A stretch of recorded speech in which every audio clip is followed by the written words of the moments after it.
A elaboração do plano de educação ambiental participativo significa que nós incluímos a sociedade civil nesse processo de elaboração do plano, né?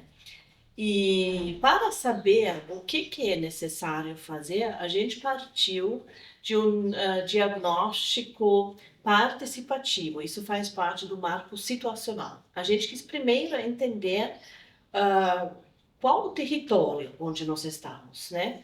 E para isso nós construímos rodas de conversa. As primeiras rodas eram no primeiro ano, 3 rodas por cada município que a gente fez, em bairros diferentes que foram escolhidos pelos cursistas. A gente incluiu nesse processo de desenvolvimento das rodas os cursistas e nós fizemos um guia de perguntas. Então, a gente chegou nas rodas com os cidadãos apenas com perguntas. E isso foi até um assunto muito surpreendente para as pessoas, porque quando eles começaram a entender que a gente chegou para ouvi-los, eles ficaram, no primeiro momento, várias pessoas ficaram um pouco inseguros, não sabendo exatamente do que se tratava, mas quando eles entenderam que a gente quis entender mesmo a situação, né, tanto do passado quanto do presente, e partindo disso para o futuro, qual o sonho, o que, que as pessoas gostariam de ter como futuro no território, e tudo voltado para perguntas hídricas e ambientais, né?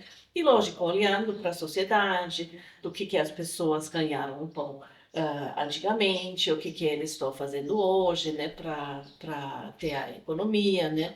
E como tudo isso refletiu as questões hídricas e ambientais, né? Então isso foi também, além de ouvir e entender melhor o território, foi até um processo de conscientização para os participantes, né? Porque eles começaram a entender fazendo essa viagem do passado pelo presente para o futuro, né? O quanto que, por exemplo, o turismo mudou essa questão da água, né? As pessoas falaram que antigamente todo mundo tomava banho no rio sem problema, né?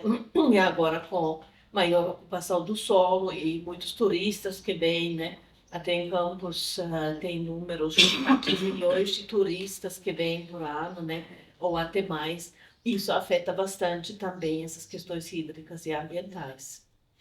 Com certeza. E além das rodas, nós fizemos no primeiro ano, 2024, uma oficina com cartografia socioambiental em cada município.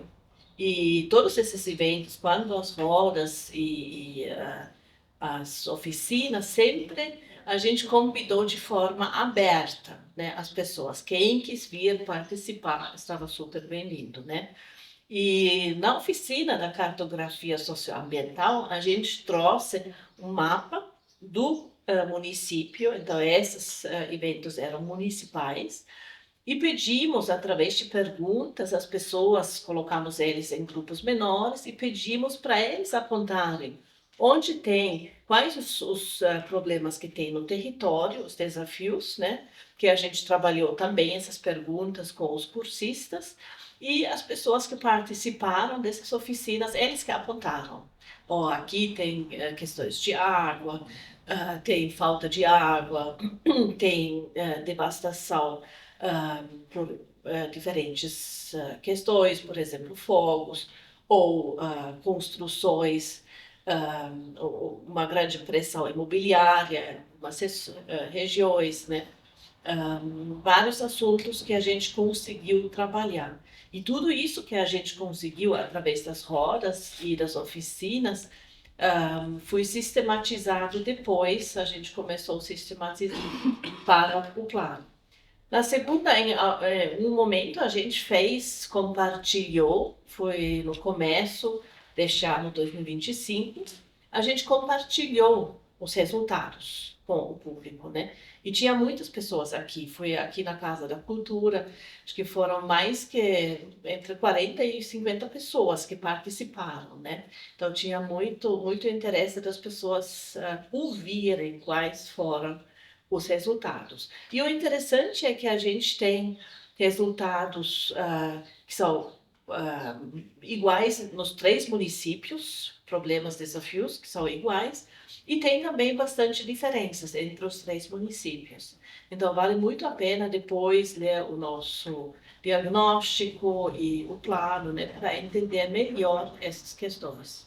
Quando a gente estava procurando mapas, né, que a gente poderia usar naquela oficina da cartografia socioambiental, nós percebemos que não tinha o mapa que a gente precisava, né, que mostrasse o município e mostrasse, por exemplo, os cursos de água de uma forma bem clara, né, e com todos os bairros, para saber exatamente, né, onde localizar, né. E aí, por sorte nossa, a gente tem o Diego, que está na equipe técnica, e ele é geógrafo. E ele quem fez esses mapas, porque nem o próprio Comitê das Bacias tinha esse material disponível para nós, né?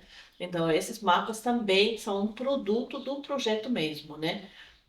E acho que também com um grande benefício para cada município e para o próprio Comitê das Bacias, né? Que vai receber, porque a gente fez um mapa para cada município e um que mostra toda a área da responsabilidade do nosso Comitê das Bacias Hidrográficas da Serra da Mantiqueira. Os locais das rodas de conversa, a gente trabalhou no curso, com os cursistas, né? Nós já tínhamos falado que seria legal, porque o que foi definido pelo projeto, pela equipe técnica, foi que a gente faz a oficina, que seria uma por município, no local central do município, né, para poder atender todos os munícipes, né? E quando a gente pensou dos locais para as rodas, a gente perguntou aos cursistas, porque eles são do território também, né?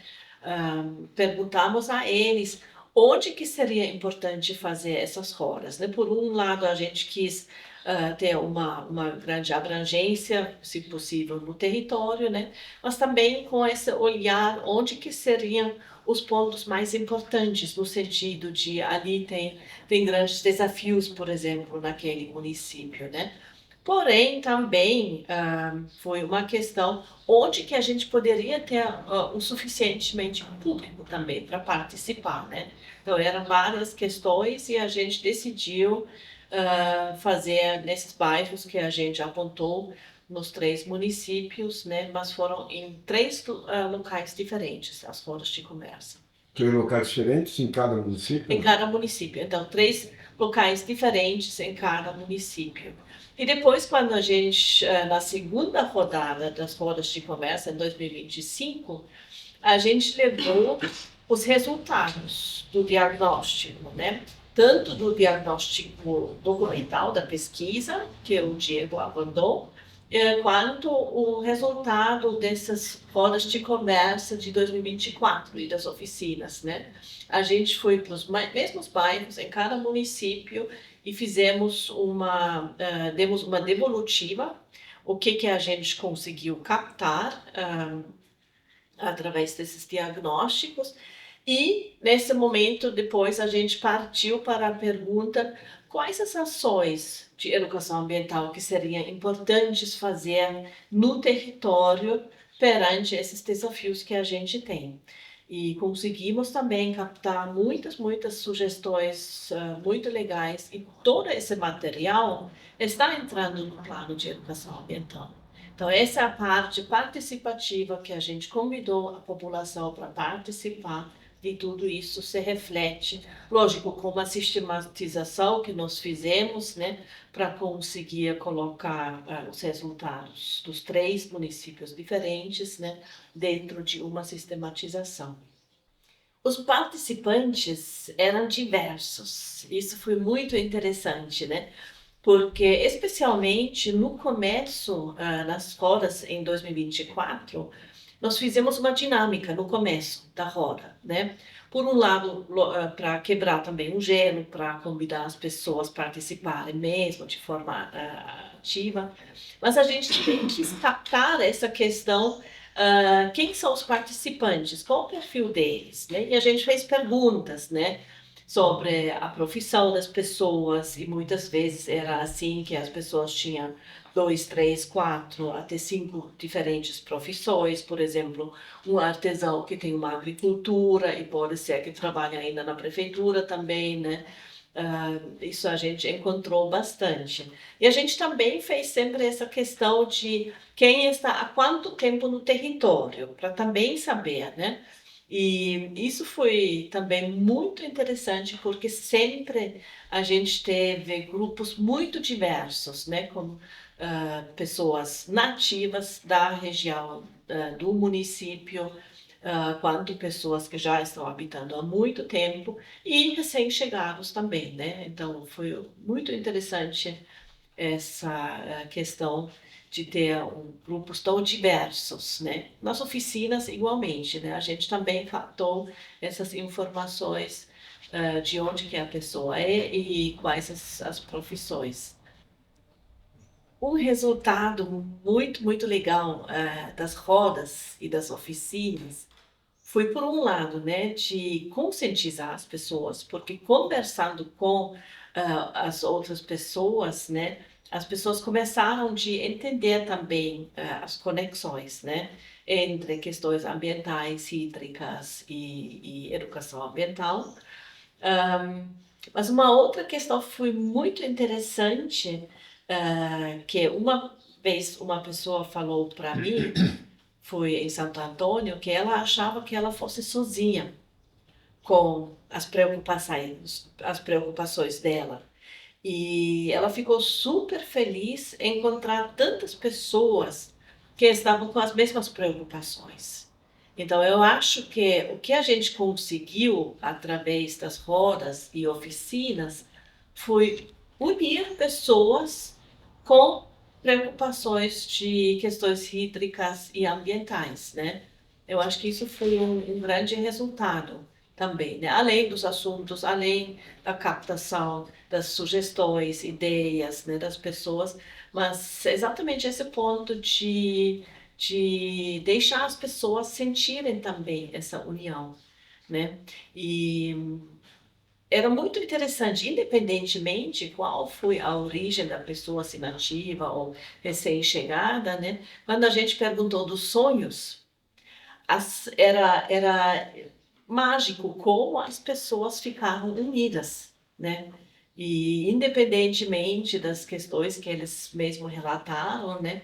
Os sonhos fizeram uma união incrível dentro desses grupos.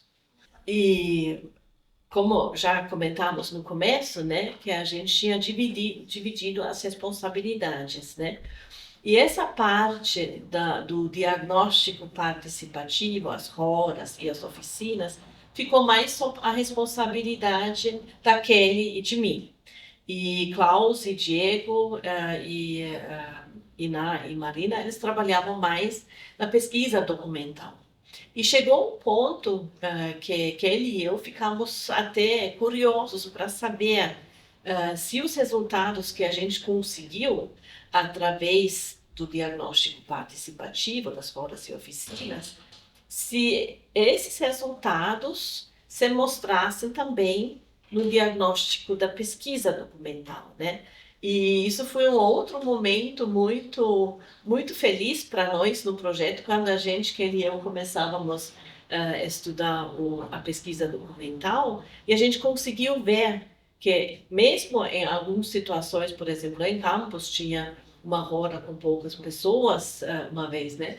A gente conseguiu ver que mesmo essas poucas pessoas trouxeram os assuntos cruciais que depois a gente conseguiu ver na pesquisa documental. Então, tem várias sinergias que a gente conseguiu ver entre o participativo e o documental, e tem questões que estão se complementando, né? A gente conseguiu mais explicações para uma situação através da pesquisa documental, ou vice-versa, né? Conseguimos umas explicações, interpretações para o documental. Para a elaboração do plano de educação ambiental do Comitê de Bacias, a gente seguiu uma metodologia proposta pelo Programa Nacional de Formação de Educadores Ambientais. Então, esse plano está estruturado a partir da perspectiva dos projetos políticos pedagógicos. Então, a partir de 3 marcos, né? Um marco conceitual, que vai apontar para a gente, né? Quais são as referências que a gente quer construir aqui? O que é importante da gente saber? Quais são os conteúdos? Quais são os princípios importantes para as iniciativas de educação ambiental que visem contribuir com a sustentabilidade ambiental e hídrica aqui da região? Um outro marco, que é o marco situacional, que então deriva de todo esse processo do diagnóstico, tanto da pesquisa documental quanto do diagnóstico participativo. E o marco operacional. Então, com base em tudo isso, para onde a gente quer caminhar e o que de fato a gente vai fazer? Como que isso vai se concretizar? Então, a partir desses 3 marcos, a gente construiu, né, essa sistematização do plano de educação ambiental. E mais detalhes, fica o convite para quem puder ler também, conhecer um pouco mais a fundo tanto esses conteúdos quanto a forma de sistematização. Uma das coisas que eu acho importante destacar é que do processo do diagnóstico participativo e diagnóstico documental, nós conseguimos, no marco operacional, extrair eixos temáticos mais relevantes aqui para o território. São muitos, né, são amplos, mas como o Diego já destacou, a questão dos recursos hídricos, ela é principal nesse plano, né, que é para o Comitê de Bacias, mas existem outros temas também que não podem deixar de ser olhados, como a questão da biodiversidade, como a questão da agricultura, como a questão do turismo e da cultura local, dos resíduos sólidos, enfim. Então, a gente conseguiu, a partir da participação popular, identificar demandas para a educação ambiental relacionadas a temas específicos que são importantes para o território. Bom, a gente contou com uma palestra da Renata Maranhão, da Agência Nacional de Águas, e a gente pediu para ela: Renata, compartilhe com a gente o que caracteriza um bom plano de educação ambiental. E ela trouxe para nós que, a nível federal, essa receita não existe, né? Então, nós buscamos muitas referências, lemos diversos planos de educação ambiental de outros comitês de bacia, e aí reforçamos essa interpretação de que um bom plano de educação ambiental ele precisa retratar a realidade do território sobre o qual ele se debruça. Então, nós nos referenciamos em diversas bases, instrumentos legais, políticas públicas, norteadoras, mas a partir de todo o processo de construção coletivo, a gente buscou a nossa forma de retratar e de construir o plano de educação ambiental aqui do Comitê de Bacias. A existência de um plano de educação ambiental, ela é fundamental para o direcionamento de políticas públicas. Então, nesse contexto do projeto Caminho das Águas, nós elaboramos um plano de educação ambiental para o Comitê de Bacias. Então, olhando de forma integrada para um território composto por diferentes municípios. Então, nesse plano, a gente traz as peculiaridades desses municípios e dialoga, né, sobre as necessidades de integração de iniciativas. Então, cada município pode se basear nesse documento. O Diego compartilhou conosco, né, que a pesquisa documental ela é muito aprofundada no âmbito das peculiaridades dos municípios. Então, as prefeituras, mas também as iniciativas da sociedade civil podem ter esse documento como um direcionador para as suas iniciativas. Então, tanto para direcionar recursos, que são importantes, recursos financeiros, recursos humanos, quanto para buscar a captação de recursos, né? Então, a gente olha para esse documento e fala: existe um instrumento que está apontando que essa iniciativa que eu estou propondo, ela é relevante para o território. Então, isso legitima, porque é fruto de uma construção coletiva. Então, a gente acredita que, de fato, esse plano ele pode contribuir muito para os municípios, para as iniciativas da sociedade civil, transformarem o território de uma forma efetiva.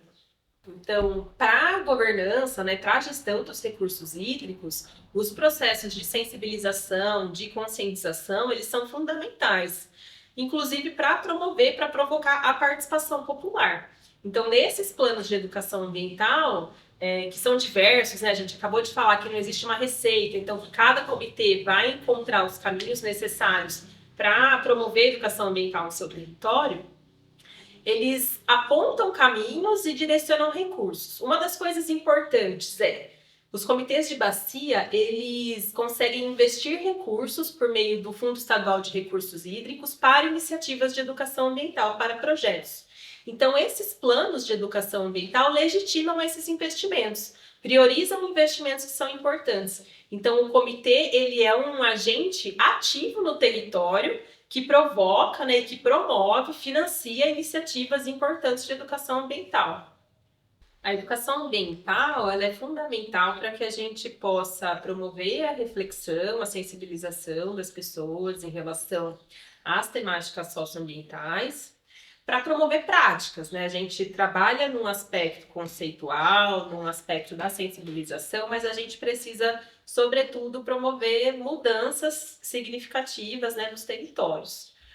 E nesse contexto, trazendo aqui para a nossa realidade, o Comitê de Bacias Hidrográficas, ele é formado por representantes de diversas instituições. Então é importante que as pessoas do território estejam capacitadas, passem por esses processos de diálogo, de troca de reflexão, para que a governança dos recursos hídricos retrate a participação popular, né? Para que a população tenha de fato espaço nesse processo, seja ouvida, enfim, para que isso de fato retrate a realidade. Bom, os coordenadores locais são 3, né, um por município. Eu sou um dos coordenadores locais, né, por Santo Antônio do Pinhal, e a gente teve um papel importante, acho que desde o início do processo, pensando que a gente ia ter que fazer uma pesquisa, né, uma pesquisa documental, então a gente ia ter que estudar e produzir um documento, né, mas a gente precisaria fazer várias articulações para as atividades do projeto acontecerem, né? A gente ter público, ter quórum, né?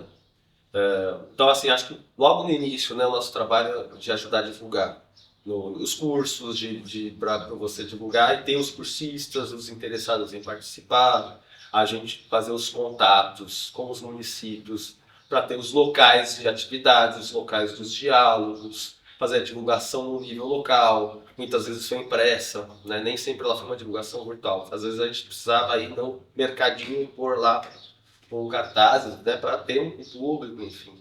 Fazer as pontes com as lideranças locais e os contatos, as redes locais, né? Seja das escolas, seja dos moradores, grupos até às vezes específicos, né, de agricultores, por exemplo, né, mas de turismo, né? Então a gente acha que, estando mais no território, era fazer essas pontes de comunicação mesmo, no princípio, né? Então era isso. Eu, por exemplo, eu já tinha alguns contatos no território dos municípios. Era usar esses contatos, né? Fazer, a gente está divulgando esse projeto é importante, essa pessoa você já sabe que ela é importante, que ela representa vários trabalhadores ali, porque ela está num segmento, por exemplo, uma agência de turismo, então, de repente, vai atingir vários guias, né? Ou vai atingir o público local. Então, era fazer essa ponte, acho que esse trabalho era necessário, né? Para capilarizar o projeto. E para construir o diagnóstico, a parte da pesquisa documental, porque realmente exigia muita pesquisa e documento e redação, né? Então precisava ter, não dá para ir com uma equipe só cuidar de toda a parte de formular encontros, diálogos, pensar toda essa questão também de administrativa de um projeto que envolve prestação de contas, e além de tudo dar conta de toda essa articulação com o território, né? Então, por exemplo, as articulações de prefeitura, que a prefeitura são os eixos, os órgãos mais importantes desse processo no final das contas, né, de relação com o projeto e com a prefeitura, fora o comitê. Então a gente precisava falar com secretários, tentamos, né, em vários momentos, a gente chegar no gabinete. Então isso é trabalhoso. Você tem que falar com muitas pessoas para conseguir chegar e sensibilizar ali um gestor público, né? Então precisava ter um esforço específico. Então eu acho que era esse o papel principal do coordenador. Dar um acompanhamento também para os cursistas durante o processo, porque o projeto é amplo, então é um pouco complexo, né? Então às vezes tem muitas datas, e aí tem o material de estudo, tem os encontros, tem o papel do cursista. Então às vezes precisava também ter alguém ali fazendo uma ponte mediando, falando, ajudando os cursistas, ou conversando, ou lembrando, chamando a atenção para determinadas coisas, né? Um projeto longo, né? 2 anos. Acho que o coordenador era fundamental nesse processo, né? E aí a gente também é uma equipe pequena, né? Então acho que Não é porque a gente é um coordenador local que a gente não participou de um processo às vezes, de ajudar no planejamento, de debater as pautas seguintes, né? Por exemplo, o plano é muito trabalhoso, né? De repente uma pessoa só, né? Por exemplo, se a Kelly fosse uma atribuição única dela, ia ser muito pesado, então a gente tenta ajudar, às vezes a gente ajuda, a gente às vezes traz mais conflitos, né? Mas é um debate, é um trabalho em equipe, né? Então acho que nós, coordenadores locais, fizemos essa ponte de território, tá lá, né? Tentar estar lá o máximo possível, mas fazendo parte de uma equipe e discutindo tudo meio que junto, né? Esse processo foi muito legal, assim. Foi, acho que um grande enriquecimento para todo mundo que participou do processo, estar na equipe. Eu acho que os benefícios estão esse apoio, né? Principalmente a articulação local, né? E acho que os desafios foram principalmente esses contatos com os órgãos públicos. E a nossa ênfase foi muito prefeitura, né? Não sei se órgãos fundamentais estaduais, mas que tem pouca participação, inclusive no comitê. Sabesp, por exemplo, a gente não tem uma ponte de diálogo com o Sabesp. A Sabesp faz parte do comitê, tem cadeira específica e é concessionária de saneamento, mas a gente não viu em nenhum momento, basicamente. CETESB, não vimos em nenhum momento. A Fundação Florestal, que tem as unidades de conservação, todo o nosso território é APA, né, estadual, a gente não viu praticamente, né? Infelizmente. Então, assim, a nosso principal articulador ali, tomador de decisão, foram as prefeituras. Mas não é fácil, é uma articulação muito complicada. Às vezes você tem uma grande facilidade com um determinado secretário, e esse secretário ele tem uma enorme dificuldade de fazer as pontes, os contatos, as articulações, porque muitas vezes ele é um só, sem uma equipe. Então, isso é terrível, né? Não dá para o secretário ele não tem um secretário de apoio, né? Um adjunto, uma pessoa de escritório. E a gente vê que os municípios pequenos têm esse problema, falta recurso humano, né?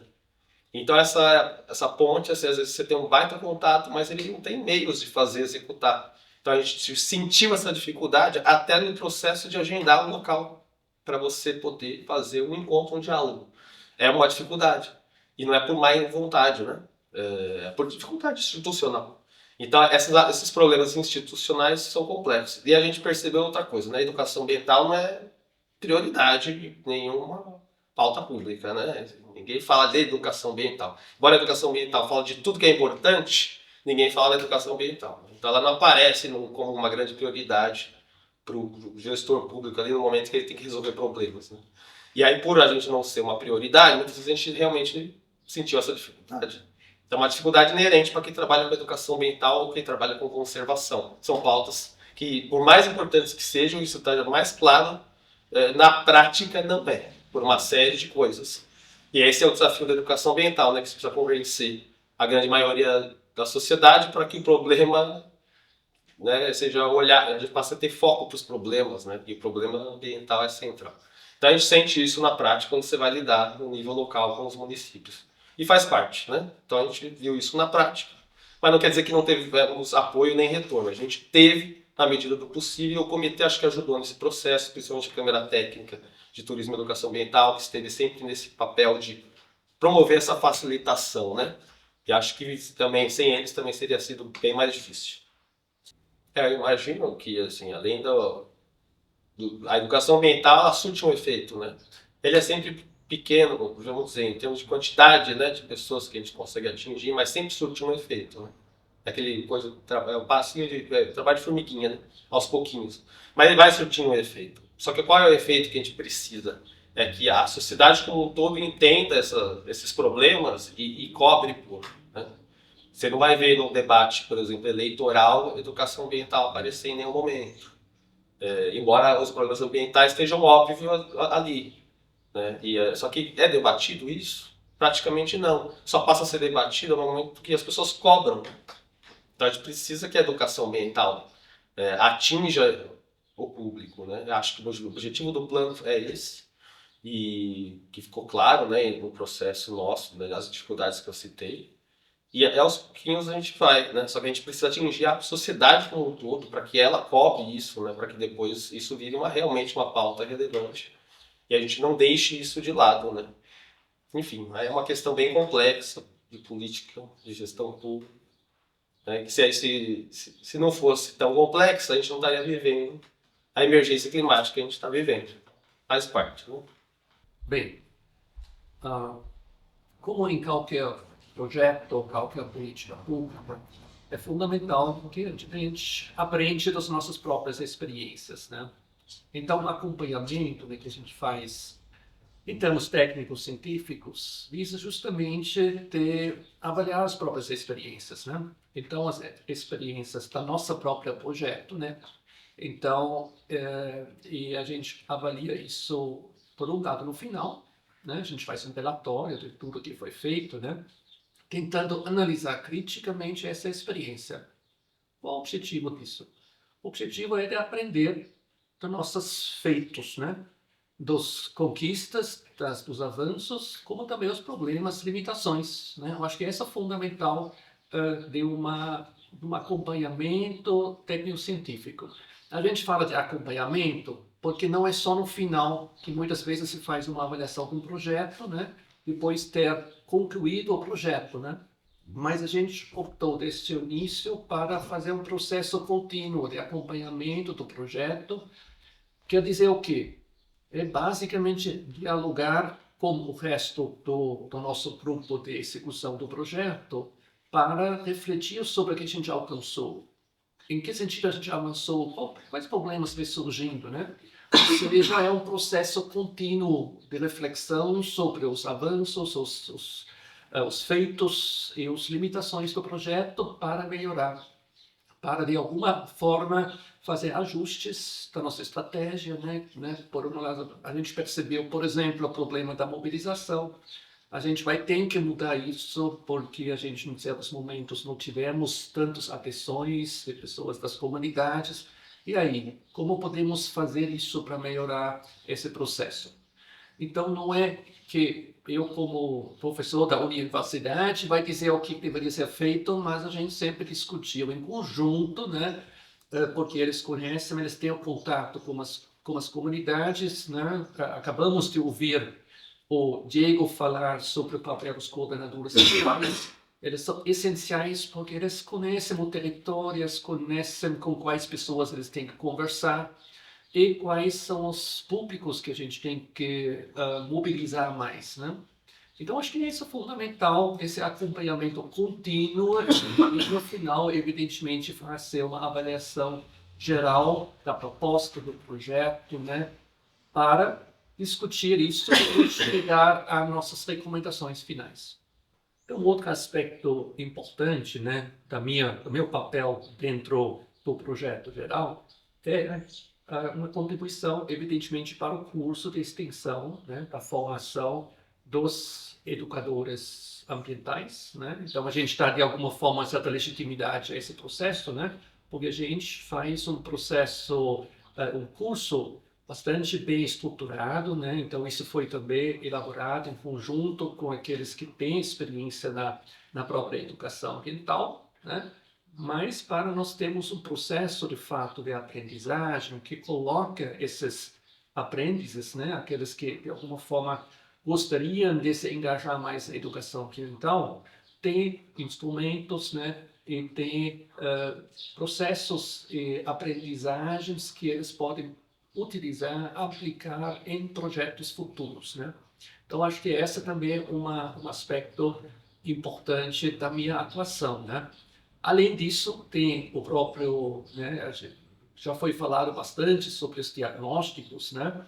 Evidentemente, em relação ao diagnóstico documental, né, a gente orientou os que fizeram os levantamentos, né? A gente trabalhou junto à questão dos questionários, né? O que se deveria perguntar junto aos atores locais para a gente possa coletar dados de forma sistematizada. Então, também tivemos envolvimento na própria redação do próprio diagnóstico. Acho que foram algumas das contribuições que eu enxergo, né, que foram relevantes, né, a partir deste acompanhamento técnico-científico. Bem, entendo que já foi bastante falado, né? de que essa experiência ela é de alguma forma única relacionada a comitês de bacias hidrográficas, né? Então, pelo menos na maneira, né, na proposta pedagógica que a gente elaborou e propôs para este projeto, né? Nesse sentido, a gente entende, né, que pode se tornar uma referência também para outros comitês de bacias hidrográficas, também para outros municípios, né, de se inspirar na nossa experiência, né? Evidentemente, né, nós colocamos sempre essa ênfase que o território faz uma diferença. Ou seja, não adianta imaginando você pode aplicar, replicar simplesmente a nossa experiência em outro contexto, sempre tem que ser adaptados, tem que ser ter esta coragem também de você entender, buscar entender o território com suas peculiaridades. Então, acho que esse é um ponto fundamental. Então, eu entendo que certos princípios que nós aplicamos, a maneira como eles foram aplicados, né, tudo isso pode contribuir para outras experiências diferentes, semelhantes, mas de alguma forma é uma troca de experiências que é fundamental. Da mesma forma como nós inspiramos também outras experiências de educação ambiental. E assim a gente avança, né? Acho importante de chamar a atenção também, né? Antes foi a questão, a sua questão em relação à contribuição que se espera, né, dessa educação ambiental. No caso nossa aqui, da Unidade de Gerenciamento de Recursos Hídricos 1 do Estado de São Paulo, é a primeira vez que, de alguma forma, se investe de fato em educação ambiental. É uma temática nova que os próprios membros, né, do comitê ainda tiveram uma certa dificuldade de se aproximar a um tema que não foi tradicionalmente tratado dentro dos comitês. O foco era em obras, em infraestrutura, e agora vem uma outra temática, né, que de alguma forma vai dar apoio aos desafios, né, de preservar melhor os recursos hídricos nessa região especificamente, né? Então, eu entendo que é um processo contínuo, eu entendo que a educação ambiental vai se fortalecer também no decorrer do tempo, e para isso precisa modelos, experiências, referências que podem nortear esses novos projetos que vão surgir disso, né? E aí também tem os próprios projetos que a gente imagina, as ações ambientais que deveriam resultar do próprio plano de educação ambiental que estamos preparando e desenvolvendo para este comitê de bacias hidrográficas. E só reforçando, né, como outros possam se beneficiar dessa nossa experiência, né? Exatamente por isso a gente elabora o relatório final, que vai trazer outros aspectos que não vão ser dentro do plano de educação ambiental, né? Mas onde a gente vai trazer essa reflexão sobre a experiência, né? E também trazer pontos que possam ajudar em muito outras pessoas que querem fazer um projeto parecido, né, de elaborar um plano de educação ambiental já como referência, né, saber, a gente precisa prestar mais atenção naquilo, ou essa experiência, nesse caso, não deu muito certo, né, então a gente vai trazer essa reflexão. E nós vamos disponibilizar todos os produtos, né, o diagnóstico documental, o relatório final, o próprio plano vai ser publicado abertamente. E o que a gente ainda não mencionou, e por que a gente está fazendo esse trabalho como hoje, né, da filmagem, nós estamos fazendo um vídeo documentário para também trazer esse material, através disso, uma visão um pouco mais ampla como que foi o trabalho, né? Com alguns aspectos um pouco mais focados, né? Mas para trazer essa via a imagem, né? A experiência que a gente fez, né? Junto com o nosso cineasta Galileu Garcia, né? Que está acompanhando esse processo e uma boa parte das gravações que a gente já fez fica no nosso canal do YouTube, né? Caminho das Águas, CBH, /SN.